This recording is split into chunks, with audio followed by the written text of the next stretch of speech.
By making breakfast a part of the school day, it's a common sense solution to help our high-need schools run their breakfast programs more efficiently. It just makes sense to serve breakfast when kids are present and at school ready to eat. And when they eat breakfast, they are ready to focus on the task of learning.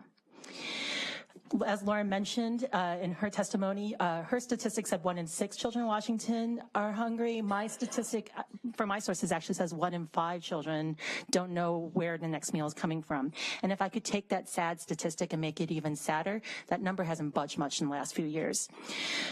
These families are struggling to get by, and it's not from a lack of hard working or trying. Earlier this summer, I met Lorena. Lorena lives in Burlington up in Skagit County, and you can read more about her in this report here. Lorena, her husband, and her aging mother, they all work in order to support their household, and yet they're still not able to get by. They have to rely on their local food bank. Lorena's kids qualify for a free school breakfast, but they're not able to participate in the program because their buses get them to school too late.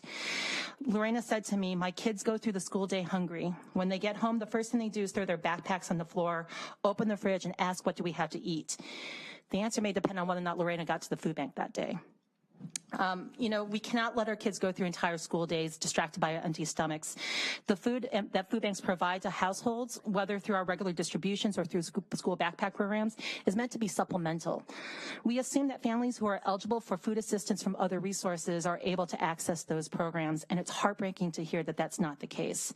We feel obligated to find more resources to shoulder more of the burden, and that's just not a sustainable model. I recall going to school, without breakfast and being without lunch, living in a one-bedroom home with 7 kids. Oftentimes we just didn't have what we needed, and as hard as my parents tried, so I can speak on a personal level how important it is, so thank you. Eating breakfast is associated with better grades, test scores, readiness to learn, classroom behavior, and decreased dropout rates. There is very strong evidence to support associations between improved educational outcomes, increased educational attainment, increased earning potential, and improved health. Because this bill specifically applies to schools with large populations of students eligible for free and reduced price meals, it would likely have the greatest impact among low-income students and students of color.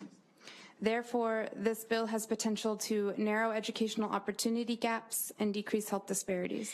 So let's make this the year that we finally see a positive change in that 1 in 5 statistic. Let's make this the year that we do right for all of Washington kids and pass this bill.